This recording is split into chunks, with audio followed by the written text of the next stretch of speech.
Hola a todos. We are back with another episode. This time it is part 2 of the importance of creating an artificial language learning environment. That was a mouthful. In your daily life. The first episode we had was about the importance of it. We wanted to explain why it is important that you do it, so that way you have a general understanding of why you should keep doing it. And now that you know why it's important, you're probably wondering, How can I do it? it's a great question, bro. Well, let's get into it then. How are we going to do it? Derek, you want to take us away? Oh, okay, yeah. So we talked a lot about it's fun, right? You have to do something fun. You have to do something that you're going to enjoy, right? In terms of how we can do it, I can speak about my experience. I think that'd be a good place to start, right? So I'm someone that I don't have a lot of free time, right? I often find myself in the car, often want to unwind and just kind of chill on the couch and watch Netflix, something like that, right? So I found myself in those situations and I was like, crap, like how can I make this a part of my life, right? So what I started doing is I started listening to podcasts while I was driving, podcasts or music. I think personally podcasts are probably more beneficial, but music's more fun, so you gotta find a balance. And music's still something, right? So it's still beneficial. Another one is Netflix. Most of us watch Netflix, Hulu, HBO, whatever it is. There's gonna be something. I think there's a couple different takes you could have here. You could either rewatch something that you've already watched and watch that in Spanish or in your target language, although dubbing can be a little murky at times. Or you can find a show that you enjoy, and there's a lot of them. So, what about you? What's your experience? Me personally, obviously I just graduated college, so during the school year, I had a little bit more free time on my hands. But even then, I found myself a lot walking to work, walking to class. Mm-hmm. And I think a very important thing, like you said, is filling in those gaps in commuting. Like those gaps in time when you know you're going to have every day, it's going to be a 30-minute drive to work. Yep. I know it's going to be a 15 or 20-minute walk to class and then back from class. Mm-hmm. So I was really into podcasts a while ago. I found a lot of cool podcasts.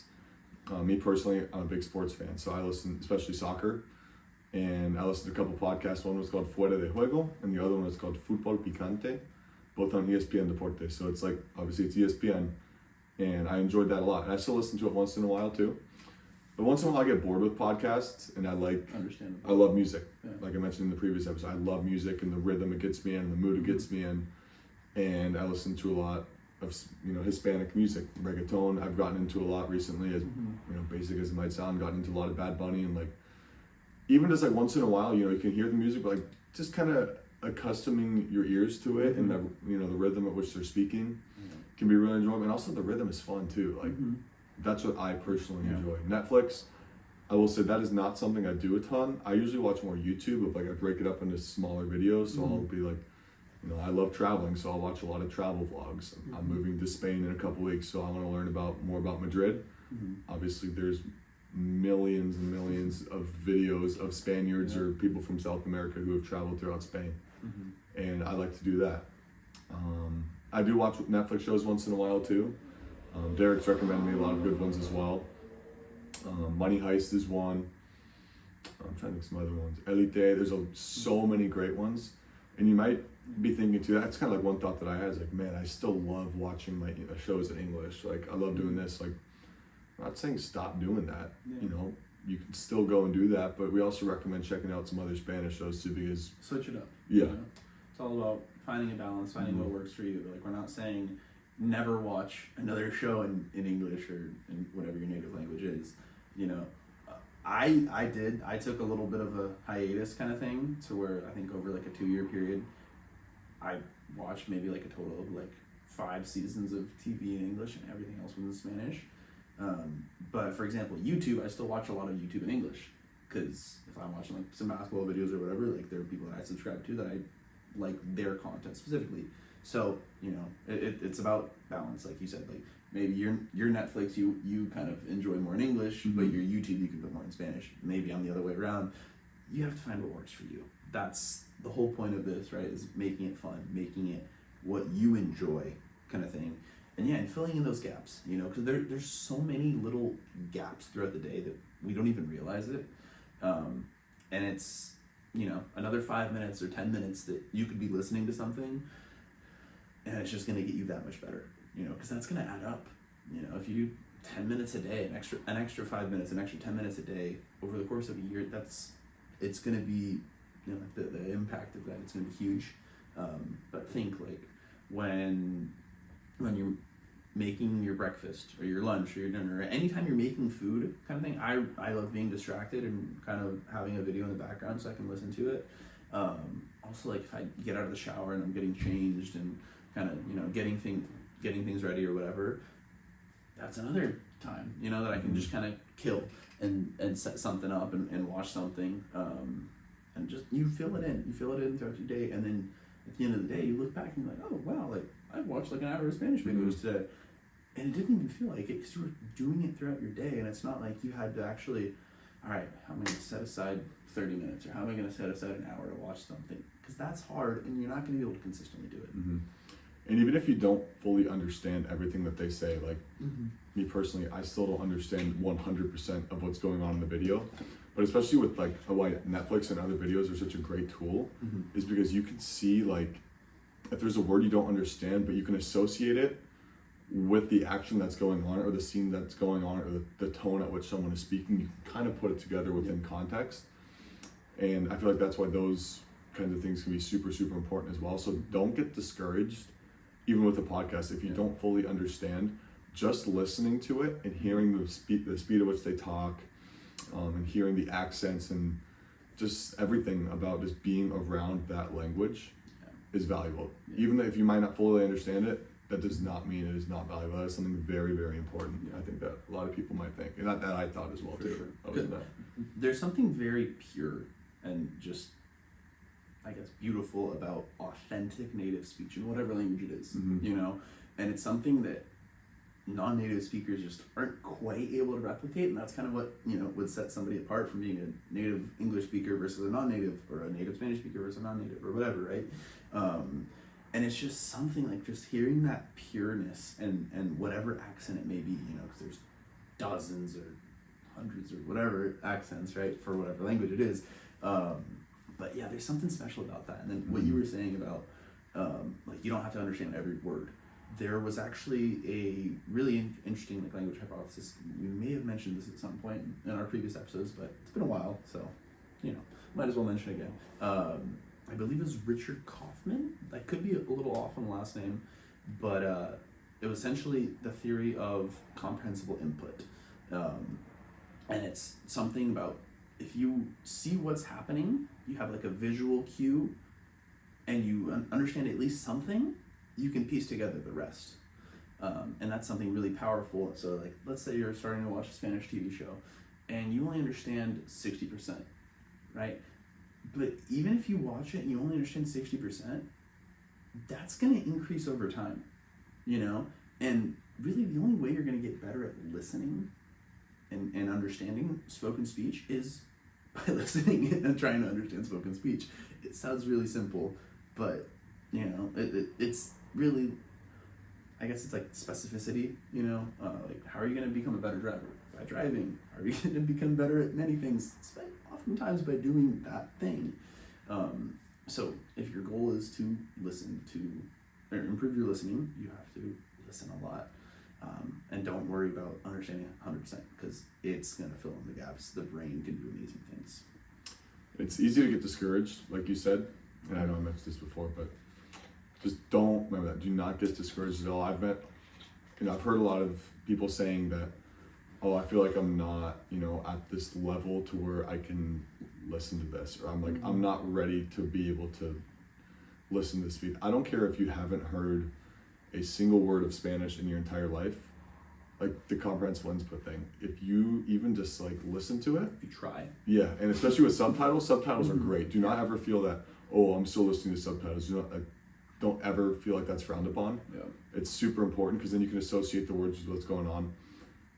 Just don't ever feel like there's a time where, oh, I'm not ready to go talk to someone or talk to a language partner or go watch this and this. But that kind of goes into our next topic I would say too is being able to talk to people. We're all kind of talking about things that, for listening and audio input, and obviously speaking a language is involves speaking, and that's probably the most important part is speaking.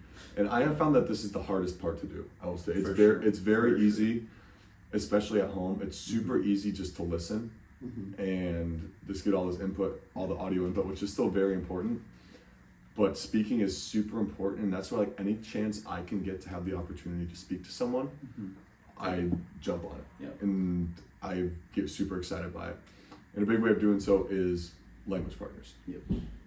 Yeah, because how often have we heard somebody say it's like, oh, I can read and write in language pretty well, and if somebody says something to me, I generally understand it, but I really have trouble speaking or getting the words out, right? And it's like, okay, well, chances are, if that's your issue, you're probably not trying to speak enough, right? Maybe there's something else, but I think most cases that would be the diagnosis, right? If we were doctors, we're not. Clearly not. Thankfully not. Yeah. God. Our patients would not be alive. Anyways, language partners are great. They're absolutely wonderful. It's a language exchange, right? So if I'm trying to learn Spanish, I can reach out to somebody that's trying to learn English, and I can help them, right? And in the same way, so something really cool about when you're speaking to a non-native is you're gonna modulate your speech subconsciously most times, but sometimes we're aware of it, right? To where we can tell that they're not ready to be speaking our language at full speed. So we're gonna slow down. We're gonna pronounce things a little bit better, a little bit clearer to make sure that they understand it. And guess what? People are gonna do that with you when you're practicing your language. It's really great. And you can set up a call, you can get into Tandem in a second, but you can set up a call and it could be a 30-minute call. And let's say 15 minutes of it is in one person's language and the other 15 minutes is in the other person's language. And you just help each other out and you can actually have a friendship out of it. I've had a couple good friends out of it. You've had a couple good friends out of it. And you can share cultures. There's so much to it. Yeah. I know Derek mentioned Tandem. I'd say that was at least my personal favorite app and easiest way to find a language partner. It's TANDEM. You can download it on Google Play, the App Store, and it's super easy. Obviously on the web browser too.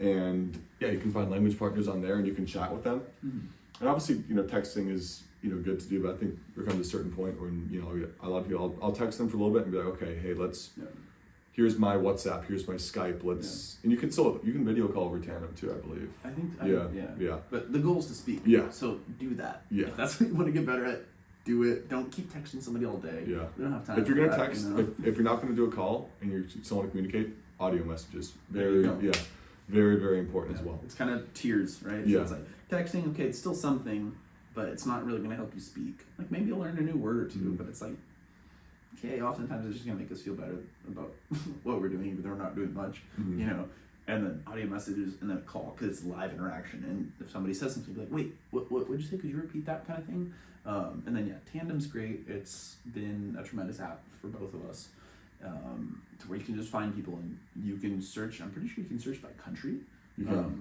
So if you're trying to hone in on your Colombian accent, your Paisa accent, whatever it may be, you can do that. And it's great. Another one that's pretty good, not much for language exchange, although it can happen, is called italki. So think of it as kind of like Italy, but with a T. Italy with a K. There we go. That was good. Yeah. Good. But like a walkie-talkie, italki kind of thing. Anyways, and there you can actually find tutors or professors kind of thing, or instructors, whatever you want to call them.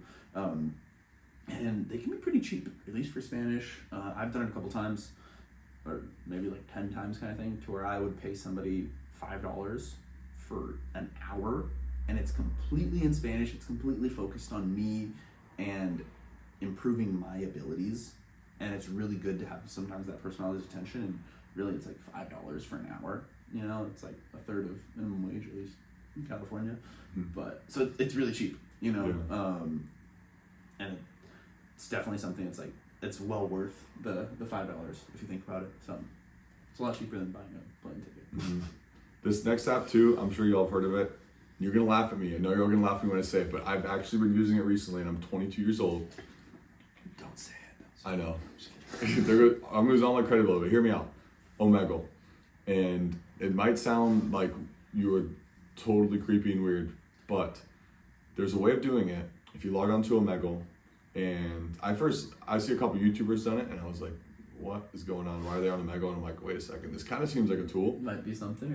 So if you go into Omegle and you go into the bottom and there's like a search bar and you type in the keywords, what I do is I just type in like every single Spanish speaking country for keyword. I type in like Espanol, and then I'll do like Mexico, Colombia, España, Guatemala, Costa Rica, like every Spanish speaking country in my head that I can think of. And then I press talk, like, you know, obviously you might once in a while get your stereotypical Omegle, but which we won't mention, I've like, right? But yeah, I've legit on there had like multiple hour conversations with people, just because, and you can make it fun too. Just like once you kind of feel confident in yourself and be like, yeah, hey, how you doing?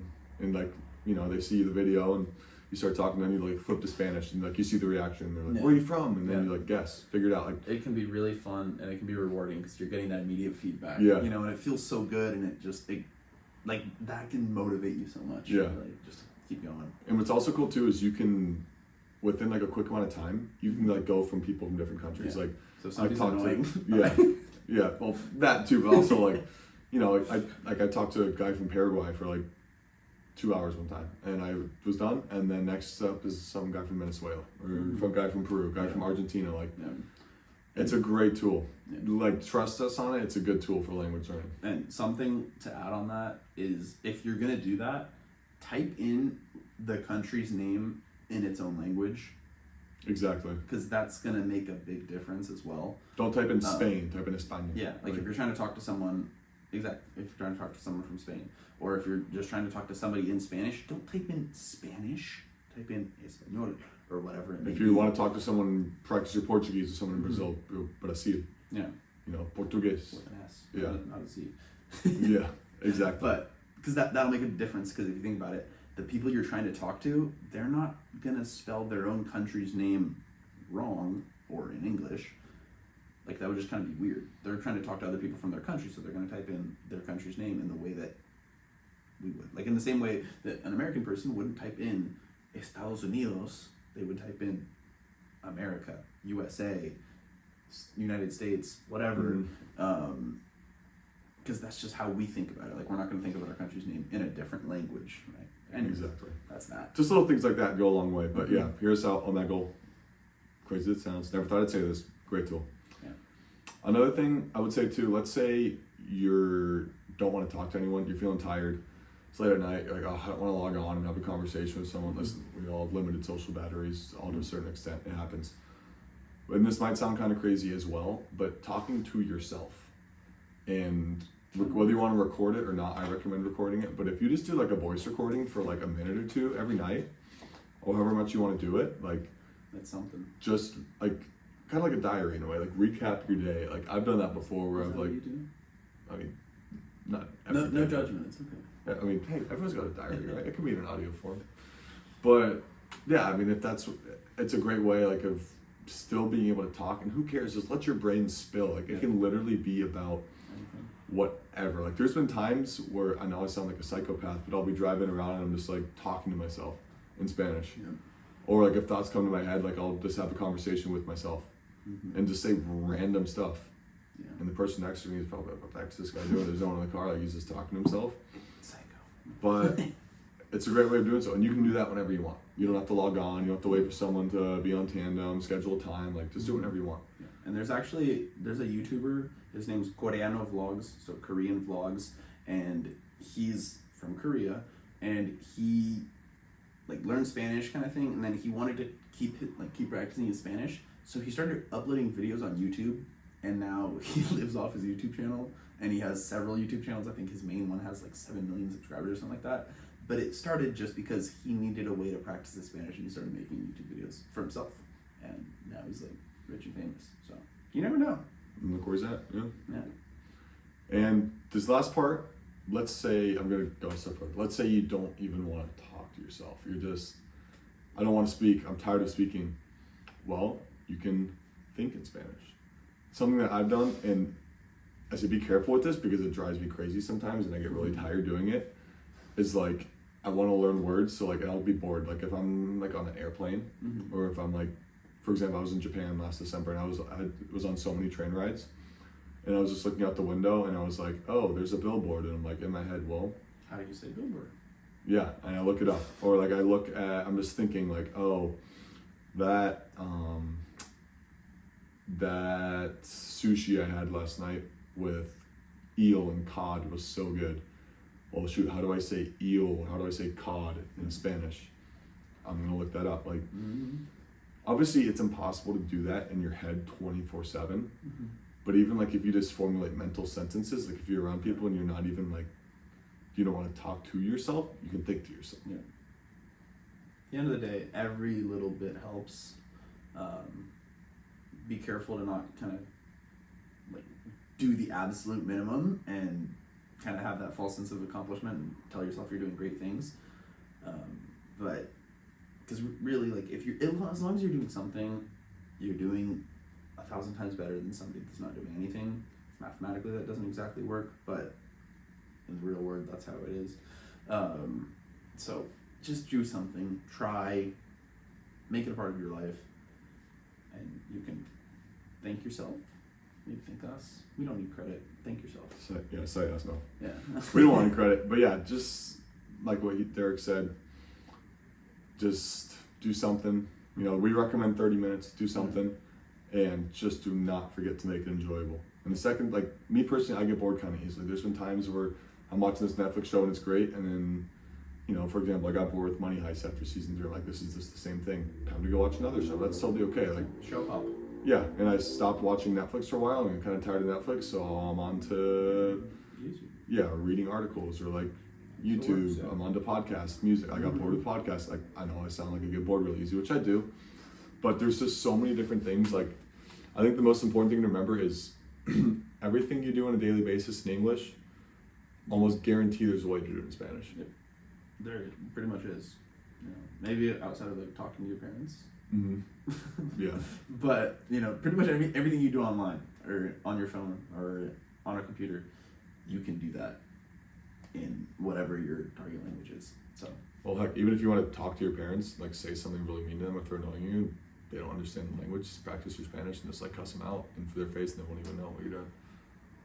Not the most recommendable tip, but just saying, practice your Spanish. Possible. Yeah, it's possible. Yeah.